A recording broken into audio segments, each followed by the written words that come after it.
Kremwa to SOMPA 106.5 FM Accra. Ghana de Shimaima enewie yemamunyina ha. Ebranson say ye de SOMPA kasiebo esomo. Na kasiebo efri SOMPA 106.5 FM Accra no. Enam ye headquarters eno ewo Kumase. SOMPA 93.1 FM. Adam Fopa Radio ewo Paris France Doma SOMPA. Emesamo Doma FM Doma Hinkro eno 100.7. Enkranza SOMPA Mensonom eno 90.7. Techima SOMPA 106.1 FM. Sunyana SOMPA 98.9. Mankasim Kingdom 106.1 FM Kanesh Urban Radio ewo Kaneshi Market Decoder so baby radio no SOMPA FM ye Facebook page no SOMPA 106.5 FM Accra. Wo like it na wa share na akoyi amaye. YouTube no so SOMPA FM live your website www.sompaonline.com. Takwa SOMPA 101.1 FM oba package enene dom so asomu. Endpoint homeopathic clinic Dr. Duboaten Sebra na yemfa ayaresa papa emudo yemfa ensum na homeopathy a waye ho adwuma more than 18 years no wo modi aba wo ba perfect baby diapers obatampa and na wote bo ma eye gentle care perfect comfort designed to keep your baby all night long eti anadwumuni na akwada na beda na ho wontete wo hajia special local food de na papa na wonso wanya kwatenten wo mu na ebo ye chidom am ye di awia prem to brekase bo ye di asom wo di free SOMPA 106.5 FM Accra en sama ye di emamo awia yi de di makotene no ebenie Arahu sembia si wasante mantemo ya galamsa amena bi ena ebuegu mama ye kasa nipa miensa wo mo atonanom e wonsiedo Posifo ebo amane se won machi anuanum banu emema ewo enkra ha bia ye bi efe ne tuba den en won moye Sambre dear ababa bede di se special prosecutor enam se Supreme Court ama na kwan so betimi aye adwumanti Honorable Kenoforiata wa America nenso ye be hye na sim di ase Saranso ena OSP atna ye krono a womo de abase womo boa yeye pa danse kwan so nam so ema kane to MD Owura Asante Beko womo abua ne fo wa manone a enche ye hye anim se ye de ne sentence no ebetuja Rishafo na wachi ba kunum Ghana mampanini ye no emanfo bebre no e kasafa Dr. Ansa Asante wachire na dwen afo no nyafo mahama yarega ho Mranim ni matikpebu achire na dwen se His Excellency John Dramani Mahama Memuosui watching crofo ewo speech ho free speech no so obi e kan na dwene anase wo ka bibia wo chinipa no wa chinipa ankasa ECG adwumakuo no wo mo de ato dwa se nafu anan wo mbegye nkane akakra ewo meme yahodo bi ewo enkran apue mantemu anase apue famu a kasebo mu no meme yahodo ya wo mo ho beka nyina no ye bebobo so Se oba be fa afuro no obekwa wo so ne de se kan beka no empanifo e kasa kiremu se e ka ho bi e na bribi esi Oswafo dada na wo hye mensin nkrasimpum to so e ye ono abokojo eje daako wo che na dwen se amemu ho dwumadi a e koso wo nkrase no ebra so se e dane ho tesa aboso makotre Oman hini owo gomu asen na nanom atran konwa e de ato dwa se Sa enhyehyeye ya aban di aba ye kochi obi e wo galamsey site na bibia na chese pa ni atutu akunsa nipa kro no wo kiremu se aban no endane ne nsa no kakra enche bia e na rubber factory no e wan kran cycle no ejato mu adehye ne kasa e kire ensem bi mu die na si akire Ensempi kan we no ho ne de so mo sekase body free SOMPA 106.5 FM Accra for endpoint homeopathic clinic prem to break kasebo ye ne de kasebo yi esom wawie eye me die nyame ye hyira no AKOSUA abowaje obetimi so afrem AKOSUA NHYIRA many me adult children ADWOA ASARE ABENA BADU adepa kofi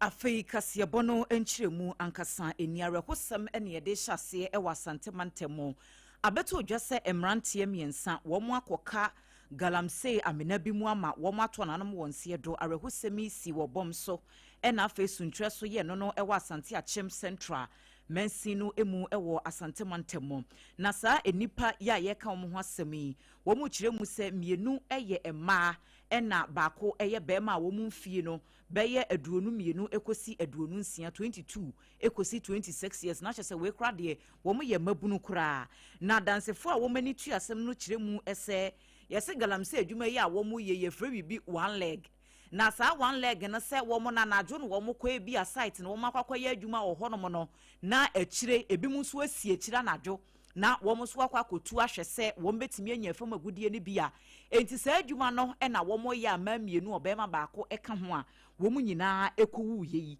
na ye kire mu se baako no wono no efri suntre so ne ba e na amamienu no de wo mu nyina ye bom so ade hye a wo mo efri krom ho assembly member yo won potem ho eye onumunyamfo Isaac Chei Ando wono na de to yama ne boni ba wa bedu anim kasi sudua sa ye no kore se wo mate bibi ete saa na wo mko bo bambofo ma ne ma bambofo ne ba ho ebe ye wo mu operation hwehwehwehwe ekohunu se bi asem a wo mo kan enya tesem bi keke wo mo ba ye no ampa wo mu huamu ne miensa ya ye kasai wo ma sese ne nyina de akwakopie mu ewa mukura bia wo mo ekwakopapa no wo ma hwa de kropotin ya eku mai wa mienu ene abrantie ba ko inam so ema omanfo ete bom so ne suntre so hono mo de wo mu kire mu sa reko pa ena ahye wo mo ma assembly member nsem a wode tu dwa no wo sansere mansi assembly no ene bambofo sempepi ya ne ye ka galamse hu nkomo a ebi mu wo hono mo mbeka se ye ka no too much sanse wo mu nim nsunsuanso bone a ede eba wuyi se esensu esensa asene ade a se adwuma na nkasa eyowu adwuma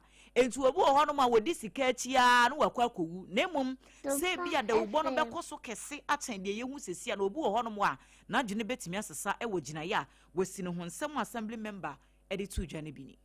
anyumebe 415 ho ekono na menya saa na ntie no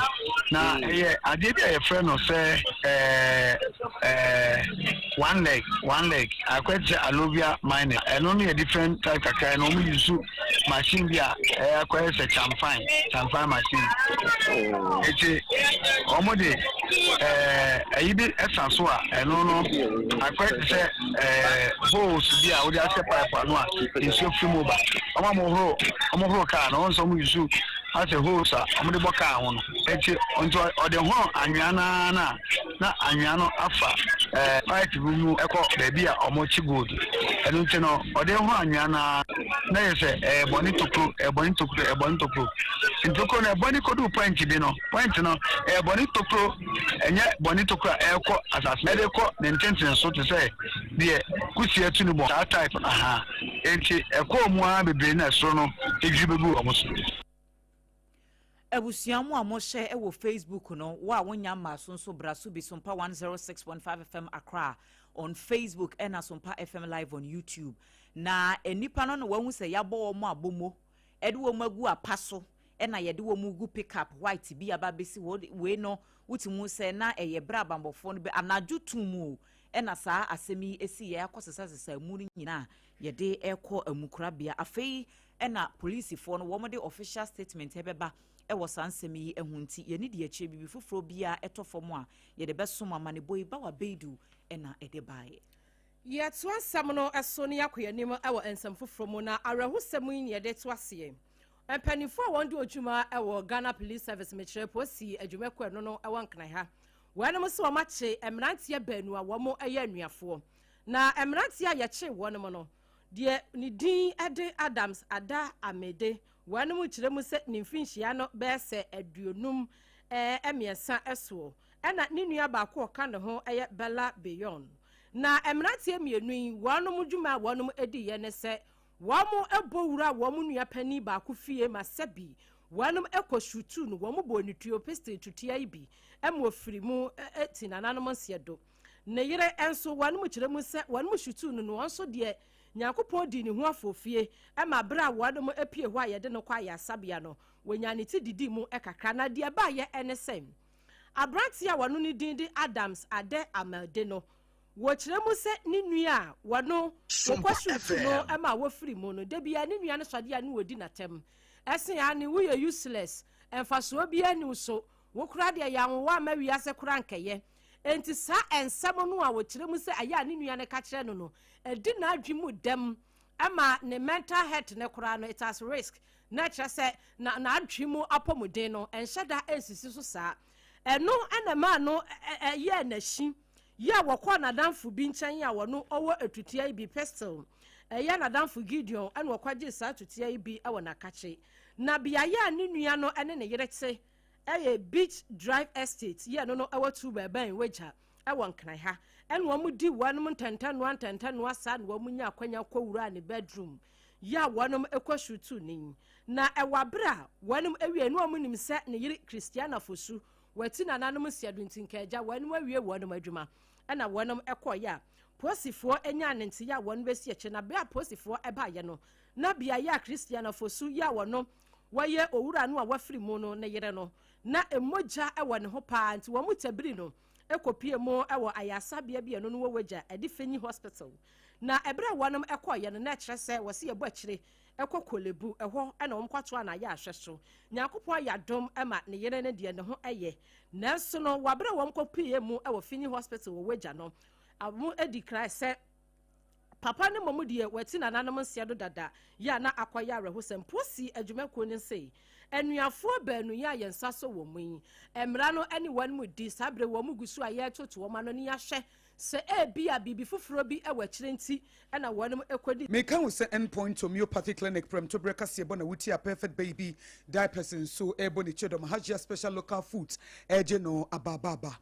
yɛtoa so a special prosecutor na kache ekopie mu ɛwɔ mayi court kɛse ɛfrɛ no Supreme Court no ɛfa ne nyina soɔ a obetimi ɛde ayɛ adwuma abrofo kasɛm yɛfrɛ no constitutional validity na sɛ mmara na ma ho kwan sɛ office of the special prosecutor no wɔnyina soɔ ɛnyɛ n'adwuma anaa ɛno ɛna ɔmayi court kɛse no gitu mu sɛ ampa ɛwɔ ho kwan sɛ wɔyɛ adwuma nti sɛ wɔno nso de aba abɛto dwa sɛ ɛneɛ atemmuo ɛne atɛntene ne ho dwumadie no wɔba aba bɛhyɛ aseɛ na deɛ ɔde hyɛ aseɛ no ɛyɛ wɔsoɔfoɔ dada no wɔhwɛ sikasɛm so ɔno ɔbɔ kanoforiata na asɛm na ɔde ɛhyɛ aseɛ na asɛm no bɛhyɛ aseɛ yɛ wada bosome ngɔtwe ne de to so aduonu nso ɛyɛ August 27 ne nyinaa ne sɛ Supreme Court no wɔyi poma afiri kwam sɛ wɔbɛtumi ayɛ n'adwuma eti saa bere nipa bi a na ɔmasɛm da ne pa so a no wɔyɛ mu mpensempensemu ne nyinaa no wɔbɛtumi atabiri asɛm no atoa so na yɛ pa asɛm no poma sebre na wɔkyɛm sɛ ɔno abo kanoforiata so bo bɛyɛ aduonu ngɔtwe ɛne yɛde abɔ no ɛfa kɛta ahyehyɛ ɛne nneɛma bi ɔmo susu sɛ ɛkyiaeɛ ɛwɔ ne dwumadie mu ebi yɛ Strategic Mobilization Limited SML for dwumadie ɛna Ghana Revenue Authority GRA nsɛm bi ɛfafa wɔn ho eti no ɛna Office of the Special Prosecutor say Honorable Kanoforiata woni hɛyi saa nso bo ɔmo de abɔ no no wɔn hyɛ aseɛ bosome ɛtɔso du baako ne de ɛtɔso mfiempinu ne aduonu enum hɔ no ɛna ɔmo ɛhyɛ aseɛ no deɛ naso bo a yɛde abɔ no no na ɛyɛ aduoson ɛnwɔtwe ɛna ɔmo gyina so edi saa dwumadie no ɛnyɛ ɔno nko ayɛ wɔn nkurɔfoɔ bi hɔ a yɛde wɔn aka ho de so bo no yɛde abɔ wɔn a wɔn nyinaa ɛyɛ saa asɛm korɔ no a ɛna wɔba bɛpɛnsɛmpɛnsɛm mu eti nyame yɛ adom a yɛwɔ da bosome nson bosome nwɔtwe ne de ɛtɔso aduonu nson ɛna wɔbɛhyɛ aseɛ na asɛm a ɛfa ho no wɔdi ne pɛpɛɛpɛ sɛdeɛ mmara ɛne nhyehyɛeɛ esitie yɛda soa ɛwɔ OSP nsɛm no emu na wɔde aba bɛto dwa sɛ natenaeɛ no na ɛboa yɛ ma adanseɛ ne nkrataa ahodoɔ bi etumi ɛboa United States Federal Bureau yɛ a wɔn yɛ nhwehwɛmu FBI wɔn dwumadi ahodoɔ mu ma wɔn timi ɛhyɛ sɛ kane tema oil refinery panyi kwankyerɛfo ananka wɔda no owura asante kwaku bɛɛko ne bribery case bi a na wɔn di akyire ɛwɔ US amanone no wɔn timi ebu anefo ɛwɔ saa nsɛm no emu OSP kyerɛ sɛ MPP ya no ɔmanfo bebre no a ɛka san ɛna atenaeɛ no koraa atene general atenaeɛ wɔ hɔ a ɛba ne sɛ na OSP nso san wɔ hɔ asɛ Ghana ha no da bia bibi ni a ne ate investigative body ɛnso yɛ ma wɔn ho kwan ɛma wɔn nyɛ adwuma na ɛsɛ sɛ wɔn yɛ na nansɛm mu koraa nkɔmɔ bi yɛ ba sɛ asɛ na nkurɔfoɔ bi koraa yɛm hyehyɛ wɔn sɛ wanhyɛ ɔmampani John Dramani Mahama na OSP atenaeɛ no wakogu no ama ɛho nsɛm no akwakoyɛ pii ɛnso sɛsɛ dia ɛda so akonkon hɔ yɛ a ɛyɛ adwuma no wɔn kyerɛ mu sɛ wɔn ɛna boa United States aban no ɛnam Department of Justice so ma wɔn de nkrataa ahodoɔ ne adanseɛ bi ɛboa yɛ ɛma papa yi ne sika bi a yɛkyerɛ sɛ tɔɔ hɔnom saa atama no wɔyɛ managing director no wɔde ne dibrɛ ɛne tumi a na wɔwɔ etuatua damudi ahodoɔ bi ma institutions bi ne sika bi kɔdidi di nkurɔfoɔ bi bɔtɔ mu a saa sika no bɔ wɔ man no ka na wɔn mu kyerɛ mu ɛsɛ saa bribery allegations yi a yɛde abɔ ne sika ɛwɔ mu no ɛnam bɛyɛ $1 million ɛnyɛ sika ketewa yɛ a wɔn mu tua ma Ghana mpanimfoɔ ahodoɔ bi efiri afimpinu ne edunan 2014 ebesi 2015 na wo mo kire mu se saa sika ye ka ho asemi ebi ko share contract bi a saa bre no oman Ghana any Turkey energy company bi a na ye frɛ no AXA Energy Uritim AS wo mo nyina ko saa contract no saa sika ye ka $1 million yi ebi ko share saa contract ni mu enu achi wo mo hyehyɛ mu so a wo mo ye kyerɛ sɛ sika ni bi kodi ankorankora bi botom ya enam so a ne papa ye de ne ko odwane ko US ho no wo mo akyere no ya yabua ne fo enano ya wada enti saa conviction na ye de ama papa no wo mo hye anim sɛ nyame ya doma November ne de toso edu ewo afimpidu ne aduonu nsia ya mu no ne next court hearing eno no November 10 2026 na wo mo se de nneoma ekɔ no de wan hwɛ yi a papa yi won na da ye Facebook page no so nti kane to manager no mo amunnim no owura Asante Kwaku Beko wonu na da ye Facebook page no so no se ruling no eba wo mo kikeri se anya bi kura mfihie duasa 30 years de papa yi wo betimi akwakodam na wakwakoye adwumaden de aboa oman no na afen so eka biara a wabɔ no Ghana ban so etimi anya ninsika de afiri mu nti ye hye ni mu se nyame yadoma November ne de to so edu no wo mo ebekora ne sentence no wo mo de ato dwa ho de ebehwe se 30 years na ebeba so anase maso so wo mbete so se ebi kura ba beka ho no emre ne nkrabia ene ebekire yewura busumi ye mo ne da na to so enso na cheso sana busumi no ne da to so ana Ghana mampani excellency yewura John Dramani Mahama srim se jata mr babio eye ne se o de adu ne de wasa woya reshuffle na chese woya sai kakra ewo natena ye enti no asye no enaja woye ensesaye kakra ewom na upiemu ewo environment science and technology oboma me zenato ageman Rollins din ese wonkoye swani ewo ho afei enkane majority leader Mahama Ayarega nso woboni din ese wonkoye swani enhwe local government chieftaincy and religious affairs na aso ho a onanyafo Kenneth Gilbert Ejeyi wono so bonidi defense ministry no wono ene wo kwhwe ho na onanyafo Ahmed Ibrahim wono so ya move no ese onko eye ministry of works housing and water resources na onko ye na juma ewo ho sa reshuffle yi eba ye esase majority leader onanyafo Mahama Ayarega wono ene ekoyi a wako akwadi ni juma ese environment science and technology minister yinti na wasi ye pe obi ema upiemu ewo mrahye bedwamu a wano wadi edom dodo no anam enti busa no emrahye bedwamu yafo James Agaga wano ene kwa akosi ononyafo Mahama Ayarega nan ewo mrahye bedwamu adom dodo no obeda wano opani a wakasa hu sisei eye senior political lecturer a wachira na de ewo University of Ghana Legon Dr. Kwame Asante wachire mu se de wono wahia politics yakwa chire ya sese upiemu ewo Legon a woye senior dwuma eyi a ehia obi a wo experience na watumi aye adwuma ne sam wabra Dr. Asante ene sam trofo edi mu nkomo so mpaka se ya twinbi Mahama Ayarega is there. He plays very useful roles. Remember, he has been minister before, so this is not new. My understanding from where I sit, if we are talking about local government ministry, is the engine of the government main machinery. So remember, the MMDCs fall under that ministry. And so if you are preparing for a better takeoff at the constituencies and the metropolis, obviously you need somebody with the capacity and the drive like Mahama Ayarega. Openia wakasa yeyi upiemu ewo Legon wa wamo extra emra no akyerɛkyerɛfo for no lecturers no wono oye senior political lecturer Dr. Kwame Asante wono ena ne nsɛmtwerɛfo ekasa yeyi ai so mpa so yada ne akyerɛ ogyina yeyi ede aso Emranim ni Martin Pebu akyerɛ na dwene afaneema ekoso wo man mu ne titru nipa ye so o makasa di mampanyina tem ne akwakoche wo mo o si odi mampanyina tem ne akotam no ene o se saa de ne de enye kura na wo hye afe ne fa a o mampanyi His Excellency John Dramani Mahama bedi Ghana so a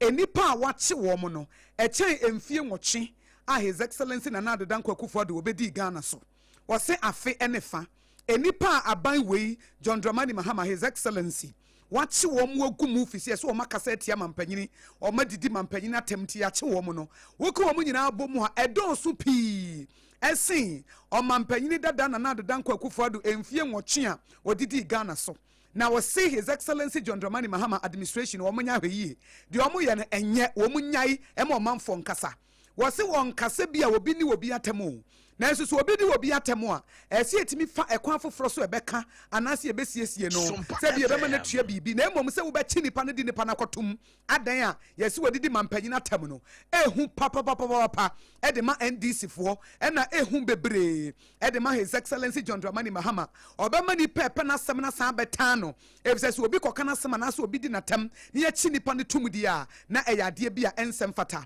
na lawyer Martin Kpebu etumre na wochiesie se afi ba ko ne fa enipa ya che wo mo TikTok fo ya che wo mo adan wadidi mampanyina tem ene wo ka se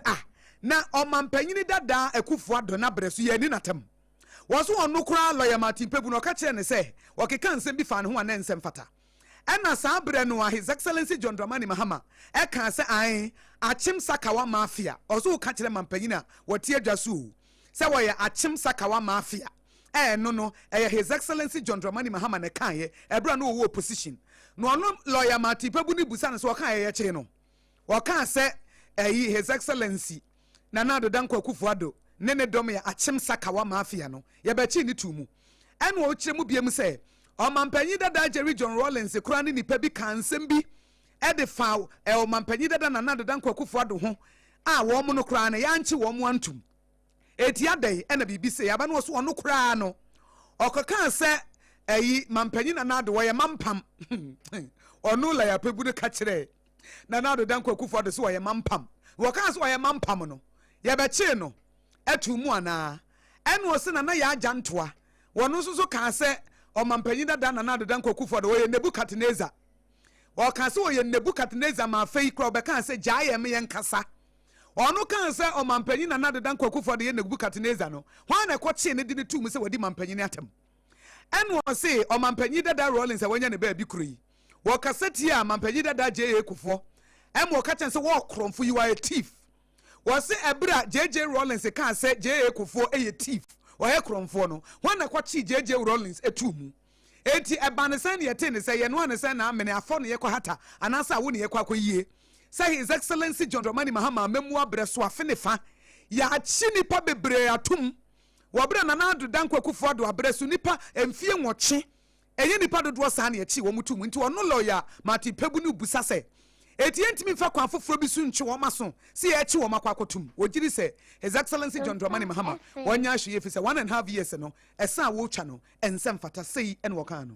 In order to keep NDC in check, we will need a strong opposition. But the other part of the demonstration, that one, they have something to say and we are supported, is the fact that for 1.5 years, this current administration has arrested more people on the matter of this free speech. Akufo-Addo's 8 years is a bad record. It's a bad record for JM. They should be careful. For 8 years, the number of people Akufo-Addo's administration arrested are not up to the number arrested in 1.5 years in JM's administration. That is a bad record. JM should pay attention. You see, these things, they start small. Before he discovers, all the goodwill will be gone. Let people speak. Yes, they will say you are giant, you are this. But we say Akufo-Addo is stone deaf. Mampam. Did Akufo-Addo arrest Nana Ajantua? She herself. She called Akufo-Addo Nebukadnezar. So anytime we say Nebukadnezar, it's Nana Ajantua who popularized Akufo-Addo as Nebukadnezar. We lawyer Martin Kpebu na ekano. Sana na ya ajanto akura se Nana Danko Akufo-Addo ye Nebukadnezar ono so kwa ka chense wo ye mampam na sa atem didie we nyina wajigu ne ho a ya nche no eti e ba ne sei e na aban e twasa bone ato wo se yesi wo didi mampanyina atem e na ye chi we left and right eti 8 years Nana Danko Akufo-Addo nipa wantimi anche wo mo no His Excellency John Dramani Mahama wo de 1.5 years achi nipa dom e de wo magum fi so wo madi natem ye free sa ensem ne mu na ye de ani ahya amane foforo Electricity Company of Ghana ECG adwumakuo no wo mo de nkrata ba wo mo kire se e free enadwa da wo mo hia nafua 90 ene kosi yawo wo mbedundum nkanea e wo Accra East Region Potem ahodoɔ bi sɛ deɛ bɛyɛ wɔn betimi ayɛ nsiesie adwuma bi na nkanea no agina so amomanfo anya bi ayusuo enti areas no wɔn akyekyɛm deɛ nɛ ɛhyɛ aseɛ wɔkyena ukuada ɛna afɛ ya wɔn so na wɔn de aba awieyɛ enti mepatwɔ area ahodoɔ no montamaso na muntie ɛyɛ anapa nonkono ekosi enwumere nonum da bia enti free enedwa da ekopem ya wada no anopa 9 kosi enwumre 5 pm no wombedum nkanea ewo areas bi enti enne no womo eho beka ne ye teman oyarefa Mr. Smith ogbojo afabi Chumesiwa Hospital area ho ability ene mieme ya ebemben eno ye ene juade 9 to 5 wochina nyame ya domo a benada no miaya womo so ho beka no eye ahyiye dodowa Tobinko Oasis Estate Manet Junction na chese Spinters area hono no monso nyame ya domo a wochina momode no ukuada eye Laboni Agbogba Zongo Adenta SDA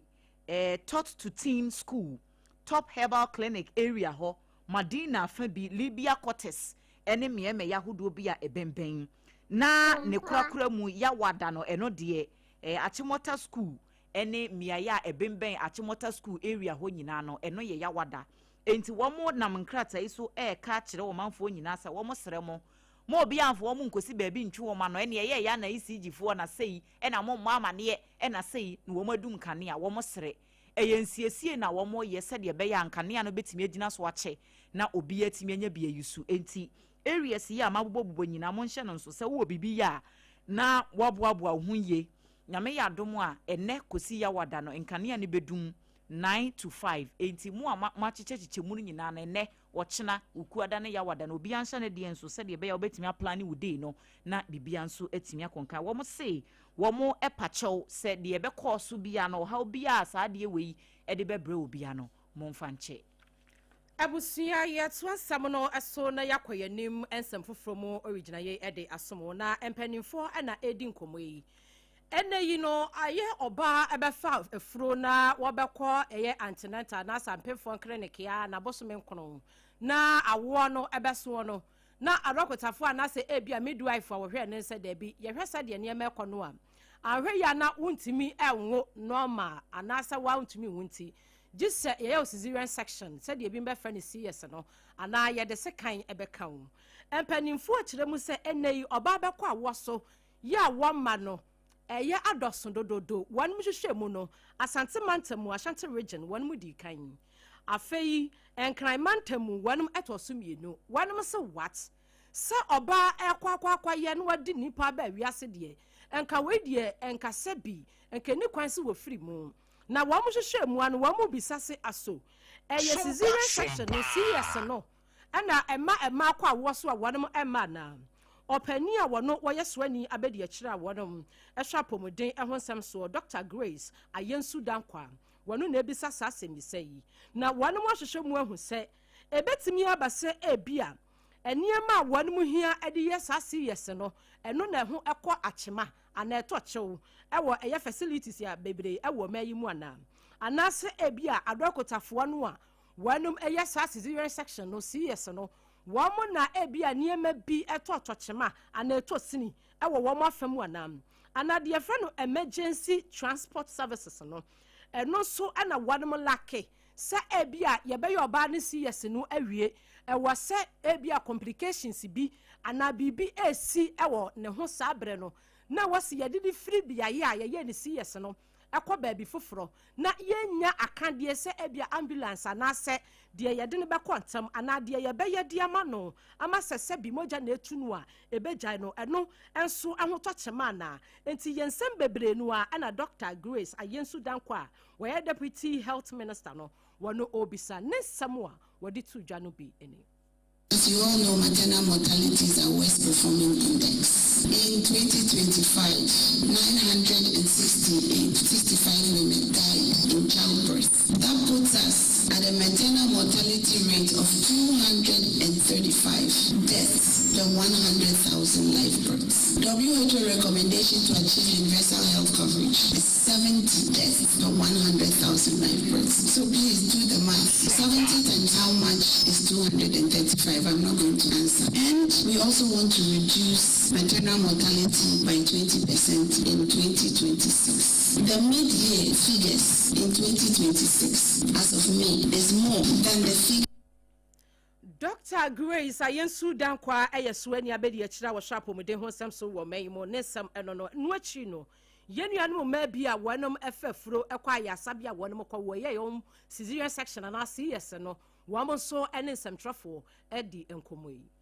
The only experience I had was about my cousin that was going to give birth. Mom, when we got there, the doctor said her time has passed. So they gave her false sleep. I was standing outside, and what I heard, she was screaming on top of her voice and all that. So I believe that pain is also painful because I've heard a lot of. And to me, I haven't given birth, but on the look of things and what I've heard, I'm scared. But with God, all things are possible. But I would like to go for the natural. I want to have that experience. I would rather opt for a natural birth because we've been trained in such a way that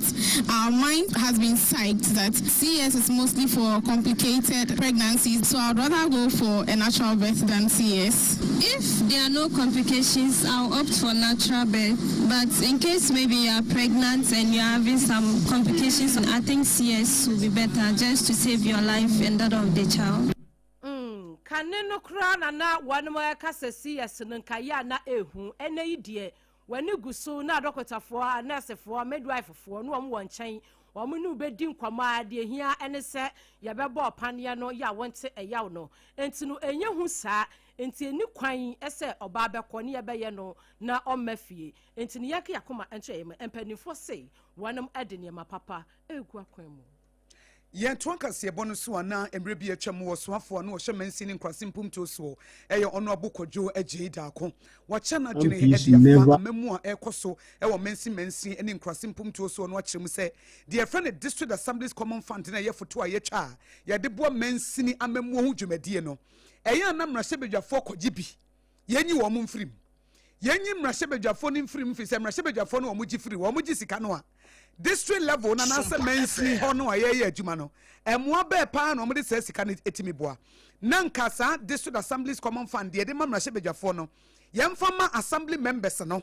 ye de ma assembly members no a ombetimi de akofom na omo de akwakoye adwuma na de fa ni decentralization no a dodo amemu a ye de aba fom a ye de esom no ebetimi aso obi aso ono abokodwo agye da ko ebo amane se ebre no aso se de ye niema ye sesemu kakra na wo hye oman amemu mra ye hyehye na fiapem ahanko no ediyokunu mienu ye fa na 1992 constitution no a wo mo de by say ye gina so na ye de mensina memu no akofom eno mo de article 252 so eka ho say ye twa sa foto no a ne ye de di sa adwuma no afa de sikai ye wie ne ye say oh we de this so the assemblies common fund sika no aba ye de kwakoye adwuma wo mo di dem disabled for de ani a ye hwe na mra hyebedwafo nso tuam wo mo so ju wo de no say ah na mra hyebedwafo na gi ha e de na wo mo de ye wo mo sika no ekoto wo mo nsemu a wo mo timi de ba fam a na e de dwuma e ma ne so omanfo so say ye nya ne sa de a ene ye mfamre assembly members no na wo mo emfa nsom what the sansemi etudwa e wo asantemantemmo ebra presiding members for wo mo nhie mu no ekoso e wo komase eno de nsemi eto paso a wo che na basa ne sre. Please never attend any. Three of us. They only attend when there is the election of presiding member and they want to come and influence people or confirmation of DC. That's all. And they don't have any voting right. So what is their presence? Why are they still at the assembly? If we really want to develop, it is at these assemblies we have to expand. So my argument is that the membership of the MP in the assembly should be examined. You see, I'm saying this because whilst the MP has very little or nothing to do in that assembly, so why don't we take him off? Perhaps it's the common fund, the common fund which is given to the MP, MP's share of common fund. The MP's share of common fund has no basis. Aye, MP share of common fund. Ya masika so se de kwa kwabua mensi ni nkrasimpum to ayesi MP e wo shares wo mni de wo eno and former Minister of Local Government and Rural Development Honorable Kojo Ejeyi da akoso woni mpanifo nya adwinti yenyi mfiri ho wo wie na President Edema National Association of Local Authorities of Ghana a wo mo no de wo mo hye ema mensina memu ho dwumadie tira na so nkabo mukuo no Honorable Afedesi Edu Ejeyi presiding member memfa nye politics emfa monyosem enwurem e say ye company ni anase leadership a eye osom na se wo ye de tumi bia ma wo se fa besom ɛna tumi ne yɛde ama asafa bɛsom na deɛ baako ɛwɔ mu ne sɛ nipa a ɛwɔ wasene no ana wɔn hyɛ wase no wotumi hyɛ wɔn mu nkran wotumi boa wɔn ma nneɛma kora wɔn hu sɛ wɔn mu no etumi pie ba na wɔn de ayɛ adwuma ɛno ne yɛyɛ no ne mom mo de politics ne wurawura mu saa na ama mpanyinie na ekuta wɔ no nipa a wɔn aseɛ no na wɔn enya ho mfasoɔ. First MMBs and a presiding members. So far, Santi Region, there are about 43 presiding members. As leaders, every year, we have this presiding members conference, one, to build on their capacity, to sharpen their skills, because more the speakers of the assembly. It's we a conference,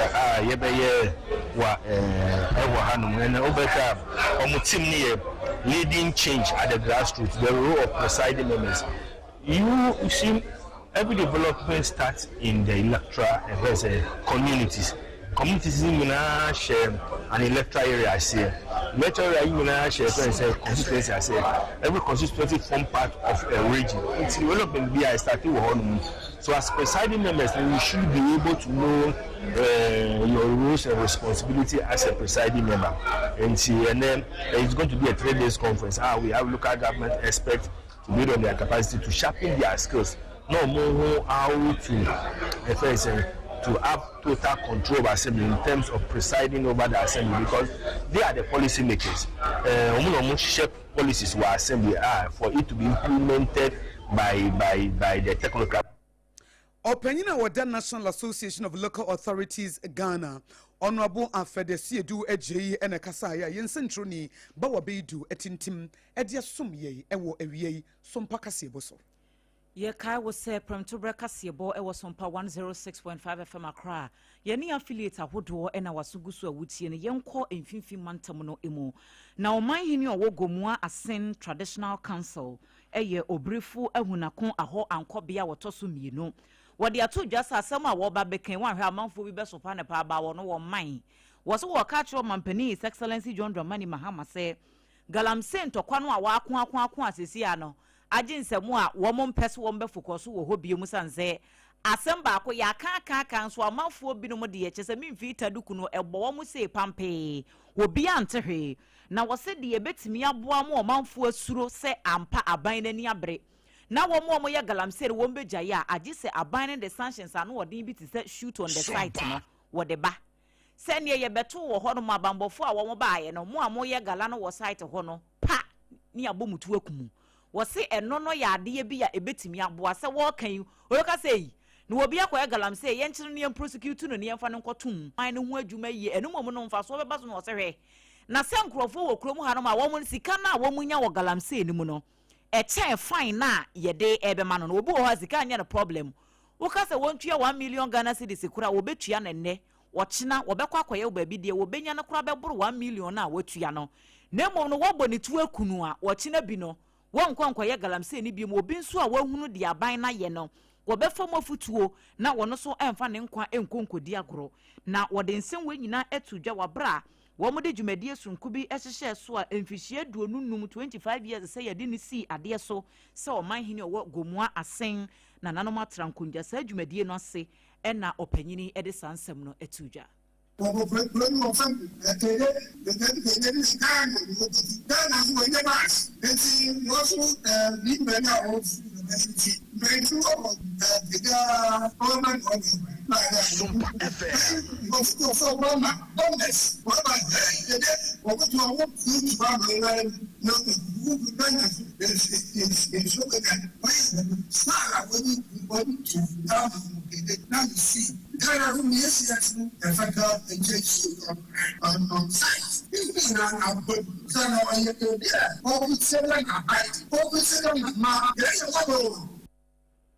Eno no wase nkrofo we nyina wo mo ye mambofo wo mu ekutia aban no enti ensese aban no so ejeja wo mo kora panyini ya yete se wo kasa yi wono ne omahini owo Gomua Asen na no matrankonwa obrifu ahunako aho ankobia wotoso mienu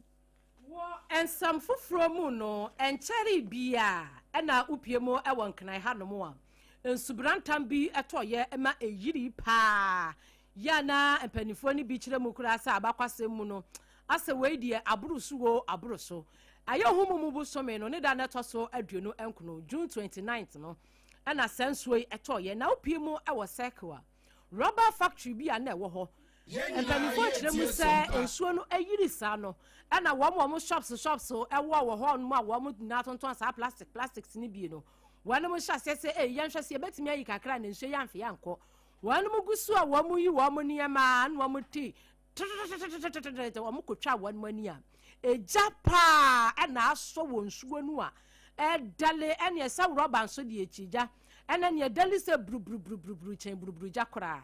na empanifo akire mu sei efiti sabre no a ensuo efa wo mo niema wo mo so to no so eja ehye wo mo no besi sabre yi wo mo hu sapani bia e ba beboa wonom wanum kire mu se wo mo bompanifo ni bia ma ne yese aso de ekwane de enkayeme so wonom asene nanso ekamia yese wo mo hu se sabisabio enya moti aduosonson eyon kokora ene sasabonsam a wabu achachampa esanse de enka esi yeyi se ekosi bia baabi fufuro bi edwa fufuro bi mu a enka mpanimfo akwa boa wonom enso esi wo mo ho kakra no a wonom ababo yemfi wonom bekọ na wonom ankasa na ja wo mabebo sesen kakra bi wo mo so to so ne hyeye no no wo mo titimu sa sa ja nyame be yo madom e madomfo bi atimi aba beto kakra de ama wo manya bi de apodwe nanso no de ekwa ne de wo mo hia moa wamo sraga na mampanini afei wamo MC afei wamo emrahye bedwani maame Zenato Ajeman Rollins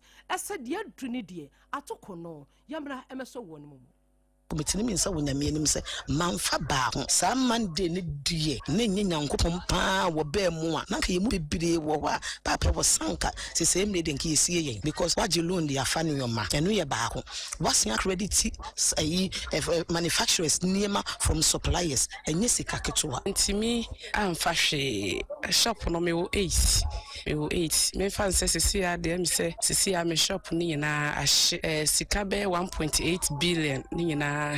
but ye ni pay ye kan ye ho ya start sane na wa se nkwala wo fie maybe say me kunu kura order bp edru so nti se metimi keka me ho na me san ehwe nkwala no so bo ano ne ade nti ya start bre papa wa nya sabiketo ensu oka tent ya mayi Nijina tintin sei ena mikuta tenti mu se de be ya mfra mammo no mama pacho ye sro ya ni se we aba papa na obetimi aboa ye ayi na hye ye ma ehwi o da mo maska na mo ma ye wo ye ma ehwi ye wa ye pe mua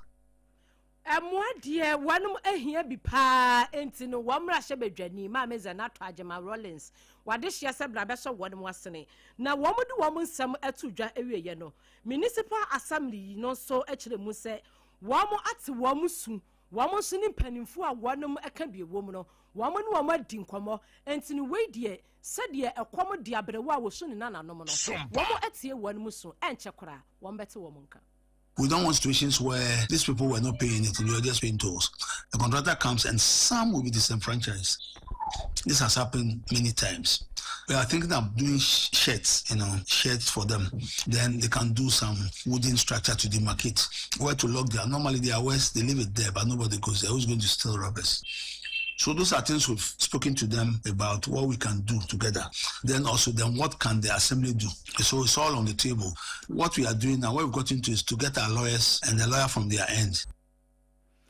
Openia wakasa ye upiemo our municipal assembly biaya wanomu na eja wamo esha wamase ewo seke ho kakra no rubber factory no a 29th June no ayo humu mu so mene da na etoso adwunu nkron eja no ehye wamo enema no a ena mpanimfo se wamo ate wamo su no enti no hwie be enche won bepe contractor bi amana ba ho empata eno mu hia anaso toso no mu hia ye be hye na aban no etimi aboa wo no ye die ni die ma die ni die esano enti nam so mamra hye betwani owo atweman wo bieja south abatom peso so ono abo hyele chei wotu anamon na wakwa akosa wotu mfo brempon na osai kwame a oya atwema agogo hene na okopie na ahemfie no obre ne ho ase hye ni tumi ase na wokire mu se na die enti amaba no se me yemra hye betwani die nanso na no ahemfo bedwa mo ye se ani yetu mu firi mu enye yie enti me ba wona ase ababaje wonsam nhira me ba wona ase ababaje wonsam srade me ba wona ase ababaje mmoa na mpumtu ahodo a mede esi mani so ameye no nana wode won hyehyeye wode wutumi ata amachi na atimi aba eti ono abo hyele chei kobre ne ho ase e ma nana ne nana twetwe nkomo no wachire mu se de be ya atweman wo be agya sound mpumtu ebebenti e na waba wo baba besomo no eno achi no wo mo hwe na macro ene agogo kwan no wo masiesie ne nyina na atimi aboa ama akobadie akoso nti ade ba ko de na koma so se akwan a atete se kontebe no wo mbeye ho adwuma akwan no dodo na eka akuafo eka adwadifo eka akwantufo eti esiesie a ebetimi aboa ama oman no afa ne ntuma pa efra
eni ayeti ye eye honorable Shelichei wo yemrahye bedwani e won atweman wo be agya South abatom peso aso wo wieye nana osai kwame wono ebo emrahye bedwani abaso e wonani suade hunu kese a ekuta no wo se agogo eni ade hye won atweman wo be agya South nyina wo mo bebo ne chidom ena agogo aye atwema agogo hene ono nso hye ne bose empumtuo bi a wo ye bia mo a wo hia afutu a wo hia enkabo mu a wo hia wo de ne nyina ebema no na manamamu ne nhyehyeye no edimu yi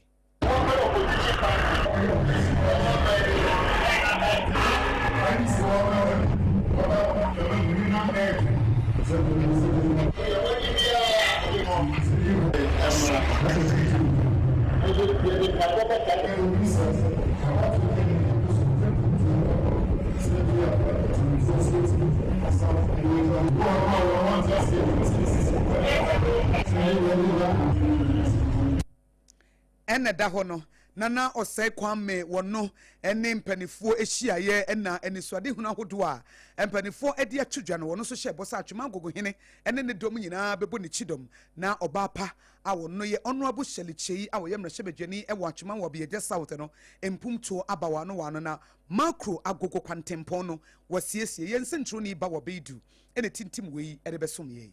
Yaka was separate to breakfast your boss soon SOMPA 106.5 FM Accra near Tennessee.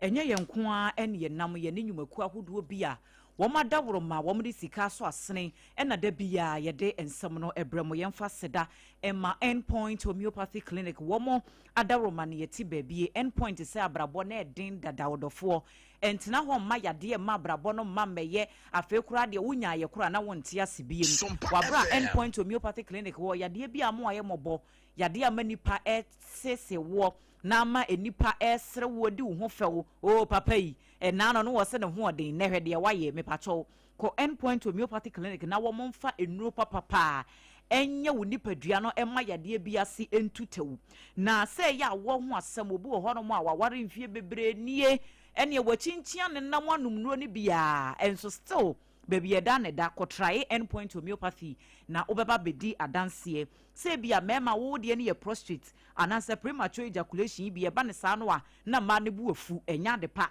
se ntini kidney liver ene ho problems ni nyina no endpoint homeopathy clinic ene ye kamfo ede ama awie kone koso hwe na wankasa nso ode adanse beba se oh sompa mo kan yampa na onse ma rhyme sompa moka yampa endpoint homeopathy clinic eno no shell signboard e was Spinters Road Accra ena Kumasi nso kro no mabo ahia branch back wo ho okwa ubehunu wo mo na mpenifo ahyew frɛ number yi 0244 867068 0244 867068 and 0274 234321 ofra Dr. Dubuatin ene napamfo no wo mbefa na wo mo ne wo adi enkomo Yesan eda perfect baby diapers ase abatan nyina somdwie eno no mo amora ne madake ewo omayi emu wonton bia mepacho ulusu sika pa akọ ne kotu bidosopo na fa begu shop no sansa abatan wo mo ba eno an wo mu bisa wo hye packaging ne se de yesi aye no kora no a na okon do se wo be wo ba owu ho watwa wo ba ohu se de ya ye diaper no na ya packaging no ne ekura wo a ase hampa bi a yenya abronya bi wo de kwa akoma wo bi na wodi a celebrating the Christmas fankasa na ye papa nso said ye yaye no very comfortable enti oba ne yusu a ensansa ne niema hodo bi egugu nkoda ato ho ma omoto ho keka wo mo ene yare wa hodo bi no enya de obehunu bi kra echi Johnson no enti oba na ebo na adamu ni nyina na Johnson a anajumu ni nyina wonya problem bia perfect baby diaper baby etuntun sa na nyina mada keso kwa obenya bi se shopping mall na supermarket ahodo FDA phone so atintim so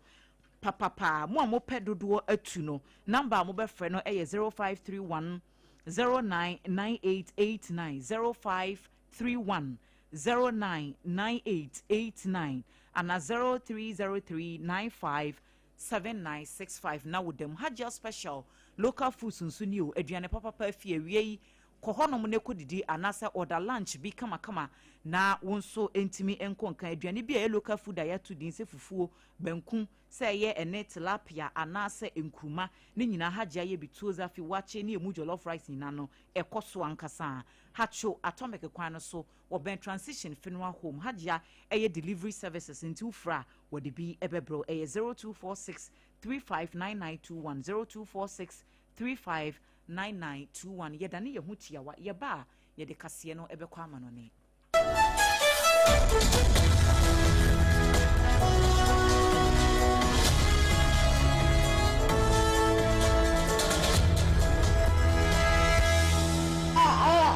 kwa Jesu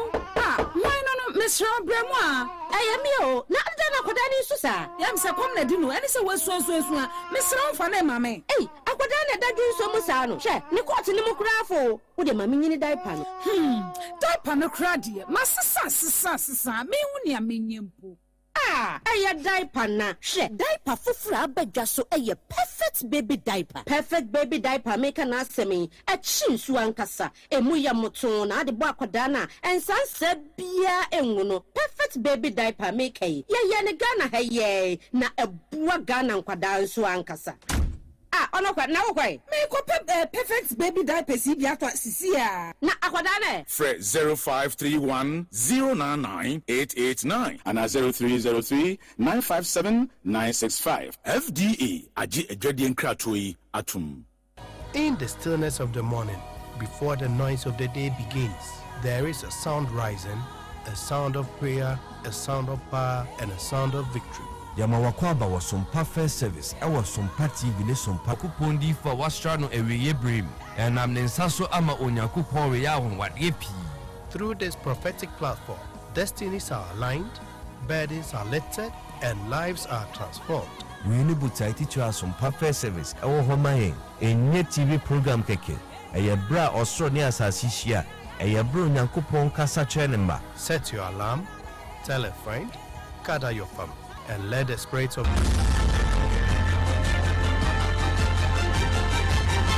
SOMPA kasiebo aji bebia ampa yekowie kase no ewo China man no emu na rahosam abeto dwa ene se nipa beyo pepe baako ene akire ena sese yasoa wo nyina afiri wo mafie mu echense de yetu wo mo de wo makopie mu wo baabi foforo apue yafam China ena saa asemi asia ene me yahodo bi ti se Shanghai ene wo mo ebembembembe ho nyina yese typhoon dolphin ni bi yakoso wo ho ya we no etese se de hurricane etie no enframa jamprentu ano den pa ya nsuo kakra so na mu ene enya semketoa ena esiye eno anajo na wo mo se na ano den ti no na esese wo manfo dodo no a wo mo temia ya eho enwo no yeyi wo mo nyina firi ho de wo mo kope babia eho jo kakra se de be ya niema dane a ansa no wo masan atoa wo mo dwumadi ahodo eso enti ene meya ahodo binom nso a efafa ye ne nyina no yeyi wo mo edi afiri ho no wo mo kyem se hyase wo Shanghai no ene bi befa Wanzu City ene meya ahodo bi a ewo saa area ho no mo nyina na bambofo de atu dwase saa de we ya akoso wo China man no mu no eyade bi ebetimi akum nipa enti se wo baabi na ya evacuate we free hɔ no mu a bɔ mmɔden a ɛsɛ wobɛdi nhyehyɛ ya bambofo no de agu akwam no sɛ de be ya ɔhaw bi ya enkonkoto san sɛ wɔn se akoda bi kura wadi mfihia enkron ayera ɛwɔ saa typhoon no a ɛkɔso ɛno anadwo no emu enti wedie adaworoma wɔn ɛsrɛ paa sɛnhyehyɛ ya wɔn de aba nyina no obia eni so sɛ de be ya nneɛma betimi akonkan wɔn asan ahyɛ enipa binom sɛ baabi a wɔn wɔ no wɔn ntimi mpie abɔnten enti wo bɛhyɛ dan mu a kɔpem sɛ nneɛma bɛba fam ɛna sɛ baabi te sɛ nsrahwɛ bea shopping malls any baby nipa dodoɔ no akɔbɔ dɔmpem no wɔn kɔgye wɔn ani no wɔn atoto saa mmeae yahodoɔ dodoɔ no anso mu kɔpem sɛ nneɛma bɛba fam ansa na wɔn ama nkurɔfoɔ apia kɔ abɔnten akɔ akɔdi wɔn adwuma a wɔn atumi adi nti wei ɛne nsɛm a ɛfiri China man no mu ɛreba yɛde ne akyerɛ no so ne gyina na yɛde prɛmto brɛ kaseɛ bɔ no asi ɛde ama mu ensem a yɛde sum ma wie dedi mu akotene bi ene sɛ honorable Ken Oforia ta na senie ne be chanceɛ ɛwɔ Ghana ha bosome ɛnwɔtwe ne de toso aduonu nso a special prosecutor na kachi ɛna di nsɛmi ababetudwa Sara nso ɛna OSP atena no wɔn ɛkyerɛ mu sɛ wɔn aboa adanseɛ kwan so ɛnam so amakane tɔ MD Owura Asante Bɛko wɔn edi nasɛm ɛwɔ US man no emu Posifoɔ ɛbɔ amaneɛ sɛ wɔn akye anuanom bɛnu mɛma ya wanum ekoku wamu enua bema ya ne yere nso wanum shoot ni bie ewo eye beach drive estate ya eno no ewo tuba ben weja ewo nkran ha Emranyini Martin Pebu nso asema odi atodwa ne sɛ His Excellency John Dramani Mahama wonya hwe yie fi sɛ emfie nwɔtwe ananado danko akufo ado His Excellency etena adwamu no wanchi nipa sei sɛ afe ne fa sɛ de His Excellency John Dramani Mahama achi nipa dom atum efi sɛ wɔse o makasa etia no enipa miensa na akoto galamse amena bi mu ahwe wɔn nkwa ɛwɔ bom so ɛno no ɛwɔ Asante Mantam a saa nkrɔfo nyina ya sesa wɔn mamu ɛde akopie mu wɔn krabia wɔn ɛboa manhwehwemu ensɛm so etimi akonkan we ne nsɛm ahodoɔ bi ama no ne de ka ho yɛ kɔ China man ne mu ɛna yɛde ɛbɛsom yɛde aseda ne adamfo pa radio ɛwɔ Paris France wɔn so ɛfa bi wadaro ma akɔ www.sompaonline.com ansɛm a yɛde ba yɛ nyina no ubetimi akɔ no akɔ kenkan bi Facebook ɛne YouTube nyina nso okɔ akase bɔ no ubenya bi atie yanom a yɛbɛkenkan ɛde maamo ADWOA ASARE ABENA Abena Badu Adepa Kofi original ye ne manager ne bekan die nyame ahyira no AKOSUA ago abowaje ubetimi nso afrem AKOSUA NHYIRA sorry see na SOMPA Accra ye de SOMPA delight with Abena Ruthi and the team eto amoso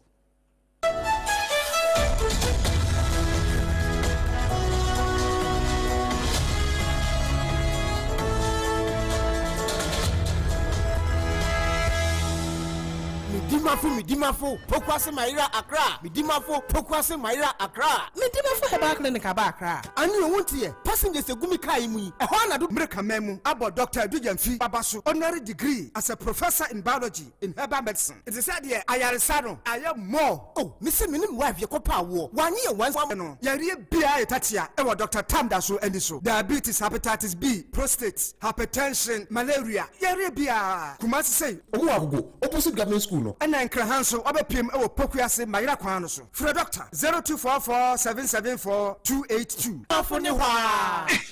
Eh, Medo, Edrano Pa, Wutimi to Boise, Echichiwusi, Ado. Now, so you say, Medi, the Yas toothpaste, and then the brush, and the Kuchimissima Minyahumaka. Same thing, a bokoi. Na Medi, my all time favorite, a Yas herbal toothpaste, and then the brush. Abua me amase say, Menumusua anasa de ehia myself fem me biem na won hwasa mesi aye fita asas recha homa na et brightens Yas whitening toothpaste and the brush and me di hwimese enti na wo se afei na Yas total care gel toothpaste and the brush ne de ebo wo se ho ban demu ne nyina ema wonum ye sham oh yes enu krotrodo Yas herbal Yas whitening and Yas total care gel toothpaste and the brush abusuan chamfa sawo pedudu tu e won kran ha for Leicester Ghana Limited e wo 050 161 9588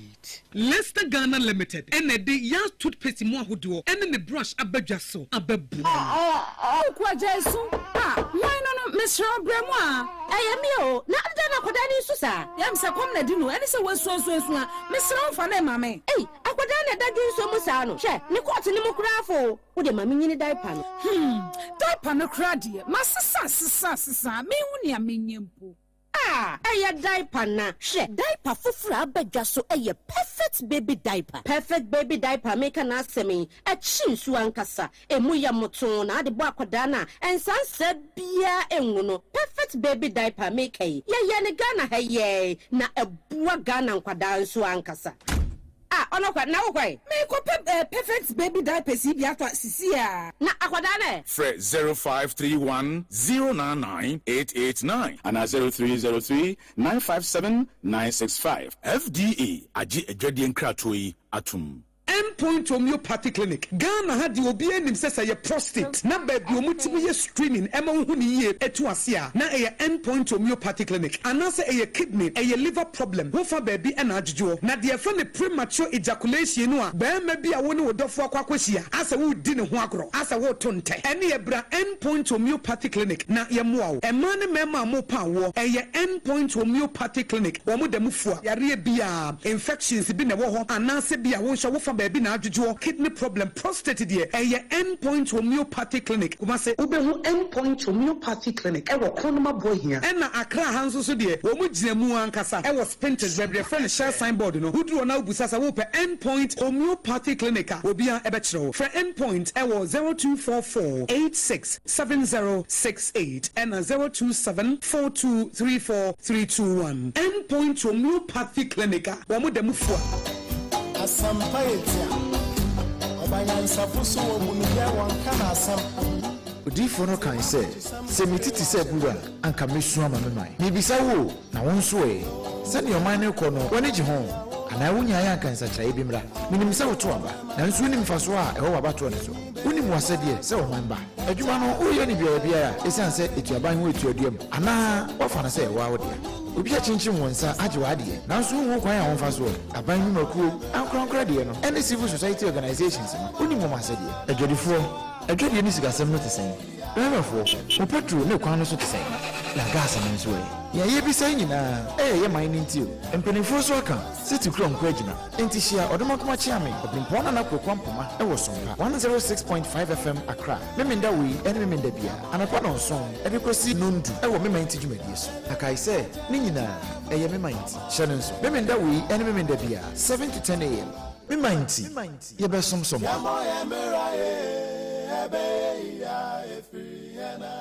Akwadan hu dachi anani aje obani etwaneli anani raho Ghana bismaima munia ba kusia go aboaji ni SOMPA 106.5 FM Accra ye de dwumadie bia ba ye de beboa yankase abrabo aye fe ne SOMPA Rhapsody eboso efi adwada ekosi efiada anopa no mochi kosi anopa no ndu pepepe 8 a.m. to 10 a.m. enti share radio counselors Reverend Professor Joseph Osafwadu ye clinical psychologist na ye theologian wa ben wo abrabo mu nimdie ene akosua go aboaji e wo radio so adwada